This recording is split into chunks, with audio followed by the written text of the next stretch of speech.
오늘의 지식은 저의 별장에서 한번 같이 나눠보도록 하겠습니다.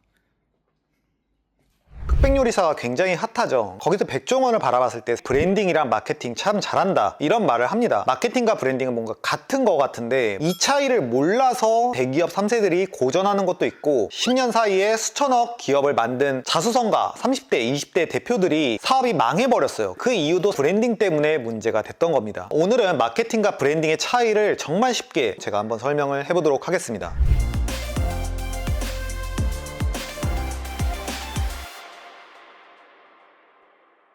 일단 브랜딩과 마케팅 이 두 가지 개념을 짧게 설명을 해볼게요. 브랜딩이라는 거는 쉽게 말하면 이미지 구축이라고 보시면 됩니다. 그리고 마케팅이라는 거는 이 판매를 촉진하는 행위를 뜻해요. 정말 쉽게 이해하기 위해서는 고등학교에서의 연애 패턴을 보시면 돼요. 고등학교 1학년 한 남학생이 있습니다. 이 남학생은 자기가 너무 평범하다고 생각을 해요. 근데 자기가 이제 학교에서 연애도 해보고 싶고 이런 상황이에요. 이때 만약에 이 학생이 1년 동안 공부도 열심히 하고 운동도 원래 이제 잘하진 않았는데 성실하게 해가지고 다 A를 맞고 그리고 불이가 있으면 참지 않고 사람들을 도와주고 이런 것들을 1년 동안 전체 학교 사람들에게 계속해서 보여줍니다. 이건 바로 이미지 구축이라고 할 수가 있어요. 브랜딩이 됐어. 이때 만약에 나는 솔로야, 나는 여자친구를 만나고 싶어, 나는 누가 괜찮아 라고 말하는 행위, 자신을 판매를 하는 행위, 알리는 행위를 마케팅이라고 보시면 되고, 우리 집 앞에 만약에 백종원 가게가 생겼습니다. 떠올릴 수 있는 이미지는 뭘까요? 싸고 설탕이나 조미료는 넣지만 그래도 맛은 보장하는, 평타 이상은 하는 이런 이미지를 갖고 있어요. 왜냐하면은 백종원님이 매체에서 항상 솔루션을 할 때 싸고 맛있게 팔아라는 걸 계속해서 강조를 하죠. 그렇기 때문에 백종원의 이미지 자체가 친근하고 착하고 맛을 중요시 여기고 이런 것들에 대한 이미지가 있단 말이에요. 그 브랜딩이 되어 있기 때문에 백종원이 하는 가게는 다 그럴 것이다, 이렇게 이미지 구축이 되어가는 거죠. 그러면 이런 질문이 들 수 있어요. 왜 브랜딩이 잘 된 곳은 떼돈을 버느냐? 이게 정말 중요한 질문이에요. 우리가 어린 시절에 운동회를 가면은 정문에는 커피를 파는 아주머니들이 계셨죠. 이분들이 만약에 2,000원에 커피를 판매를 하면은 1,000원이 남는다고 가정을 하겠습니다. 근데 이게 문제가 뭐냐면은 시간이 지나면 시장이라는 게 변하게 되어 있어요. 만약에 운동회 앞에서 하지 말아라 라는 어떤 국가의 명령이 떨어져, 아니면은 운동회에 챙겨갈 만한 편의점 1,000원, 2,000원짜리 상품이 생겨, 이렇게 되면은 결국 멸종하는 시스템인 거예요. 근데 반대로 컴포즈 커피라는 게 있다고 가정을 하겠습니다. 컴포즈 커피는 2,000원을 판매를 한다고 했을 때 500원이 남는다고 할게요. 그러면은 운동회 커피 아줌마보다는 당연히 단기적으로는 돈을 못 법니다. 그치만 컴포즈 커피는 500원을 남기는 게 아니에요. 이거를 구매한 사람 입장에서는 구매를 만족하게 되고 와 싸다라는 느낌을 받게 됩니다. 그러면은 이 사람은 결국 20, 30번을 올 확률이 이제 생기게 되는 거고, 친구들을 데려올 확률, 지나가다가 야 저기 싸고 맛있다 라고 했을 확률, 이런 입소문 확률이랑 재구매 확률까지 하면은 2만원, 3만원을 버는 구조가 되는 거예요. 그게 바로 브랜딩의 힘입니다. 그래서 우리는 백종원님을 바라봤을 때 저 사람은 되게 친근하고 푸근하고, 물론 아닌 분들도 있어요. 어쨌든 90%는 좋게 바라봅니다. 그치만 이상한 마케팅 대표 자청을 바라봤을 때는 원래는 이미지가 좋았어. 99%가 좋아했어. 그치만 올해 초에 사이버레카한테 유언비어 공격을 당했어. 그러면 사람들이 얘가 정확히 뭘 잘못했는지 모르겠어. 뭐 사기를 쳤다는데 뭐 정확히 사기도 없어. 근데 뭔가 구린 것 같아. 이런 프레임이 씌워지게 되면은 브랜딩이 이제 약화가 됐다라고 표현을 하게 되는 거예요. 그래서 마케팅보다 중요한 거는 사실 브랜딩입니다. 브랜딩이 잘 돼 있으면은 하나만 팔아도 엄청난 나비 효과를 일으키면서 좋은 결과물을 가져오게 되어 있어요. 예를 들어 화장품을 만들어서 이미지 구축을 안 한 상태에서 SNS, 인스타 광고를 1억씩 태워서 3천만 원씩 남겨, 이렇게 해가지고 돈을 단기적으로 빨아들여요. 그치만 이거는 브랜딩이 안 된 상태에서 마케팅만 하는 거기 때문에 결국에 재구매가 일어나지 않게 되고 망할 수밖에 없는 구조가 되는 거죠. 왜냐하면 비슷하게 마케팅하는 사람들이 들어왔을 때 결국에는 가격 경쟁을 하게 되고 브랜딩이 없으니까 결국 망하게 되는 구조가 되는 거예요. 애플이 아주 강력한 이유는 브랜딩이 매우 잘 돼 있기 때문입니다. 예를 들어 삼성을 떠올렸을 때는 삼성 화재도 있고 뭐 삼성 어쩌고저쩌고 뭐가 많단 말이에요. 그러면 브랜딩이 흩어지게 돼 있어요. 근데 애플이라는 기업은 옛날에 컴퓨터를 개발하고 선도했던 기업이에요. 거기다가 디자인도 잘해. IT 쪽으로 굉장히 브랜딩을 잘해왔기 때문에 이 로고를 보자마자 기분이 좋아지는 이 예쁜 디자인을 나는 갖고 있다, 이런 감정, 브랜딩이 잘 돼 있기 때문에 출시할 때마다 다 사게 되는 겁니다. 그래서 충성도도 높은 거죠. 그러면 우리는 이걸 어떻게 적용을 해야 되느냐? 백종원 님이 솔루션 하는 게 굉장히 정확한 방법입니다. 정말 장사를 잘하고 안성재 셰프처럼 너무 맛있게 이러면 컨설팅 할 게 없죠. 그치만 만약에 장사 소질이 없어, 없어. 돈도 못 벌고 있어. 망해가고 있어. 이 사람한테 할 수 있는 솔루션은 기본적인 본질만 갖추면서 싸게 팔아라. 이 두 가지. 여기에 바로 브랜딩과 마케팅의 핵심이 담겨 있습니다. 백종원은 6, 7천원에 팔라고 해. 근데 가게 주인은 10,000원, 12,000원을 받으면서 여기서 보통 분쟁이 일어나더라고요. 그게 왜 그러냐면 12,000원에 팔아. 물론 방송 보고 사람들이 12,000원짜리 먹겠지. 그치만 한번 맛봤던 사람들이 만족도가 낮기 때문에 결국 이곳을 안 옵니다. 결국 선순환이 일어나지 않고 음식의 회전율도 낮아져. 음식이 신선하지 않기 때문에 맛이 없어져. 소문도 안 나. 결국에는 브랜딩이 안 되는 상황이 되는 거예요. 단기적으로 한 달은 벌 수 있어. 그치만 망하게 되는 겁니다. 싸게 팔면은 엄청나게 맛있진 않더라도 가성비가 좋으니까 결국 입소문이 나요. 그럼 동네에서 밥을 먹으려고 할 때 브랜딩이 되어 있으니까 여기는 적당한 가격에 맛도 있어. 갈만한 데가 여기밖에 없어. 그쪽으로만 몰리는 거야. 그러면은 계속 선순환 되니까 더 맛있어. 신선도가 높으니까 만족도는 높아져. 브랜딩 잘 돼. 입소문 나. 사람들 많이 와. 이게 선순환을 이루면서 아까 말했죠. 컴포즈는 한 번 팔면은 결국에는 3만원, 4만원의 이득을 보는 구조기 때문에 장기화됐을 때 이게 3천억에 이번에 팔린 거예요. 그만큼 브랜딩이 중요합니다. 그래서 예전에 대한항공이 땅콩 회항 사건으로 문제를 일으켰지만 서비스 자체는 세계 최고거든요. 결국에는 다시 잘 되는 거고 결국에 본질로 밀어붙이면 극복을 할 수 있어요. 내가 하는 이거에 대해서 브랜딩 철학이 무엇이냐, 내가 세상에서 어떤 거를 최적화하고 어떤 거를 사람들한테 만족도를 줄 것이냐, 이런 것들이 브랜딩적인 고민이라고 볼 수 있습니다. 저 같은 경우에도 사이버레카들한테 당했어. 상관없어요. 초기에는 저에 대한 수요가 낮아지겠죠. 그렇지만 제가 만약에 가치 있는 정보를 지속적으로 전달한다면은 결국엔 본질은 이제 승리할 수밖에 없는 거예요. 마지막 예로 초타워글쓰기가 있는데 이 책이랑 강의가 45억 정도 팔렸나? 어쨌든 엄청나게 팔렸습니다. 근데 이거 같은 경우에도 사람들이 생각했을 때 자청이라는 사람은 그냥 책 내면 뭐가 되는 거 아니야? 라고 생각을 하지만 하나하나 제품을 만들 때 이게 브랜딩을 해칠 것이냐를 엄청나게 따져요. 만약에 대충 만들어서 팔면은 물론 20억을 벌 수는 있겠지. 사람들이 근데 만족을 못해. 별로였어. 그러는 순간 나머지 모든 브랜드 가치가 하락하기 때문에 절대 그렇게 해서는 안 되는 겁니다. 브랜딩이라는 거는 장기적 가치를 보는 거고 마케팅이라는 거는 단기적으로 구매 촉진을 일으키는 행위다 라고 보시면 될 것 같습니다. 네, 오늘 영상 어떠셨나요? 브랜딩과 마케팅 이 차이점이 궁금하셨을 텐데 이거에 대해서 한 번에 정리가 되셨으면 좋겠습니다. 네, 마케팅에 대한 정보가 지속적으로 궁금하시다면 구독을 눌러주시고 오늘 영상 봐주셔서 감사합니다.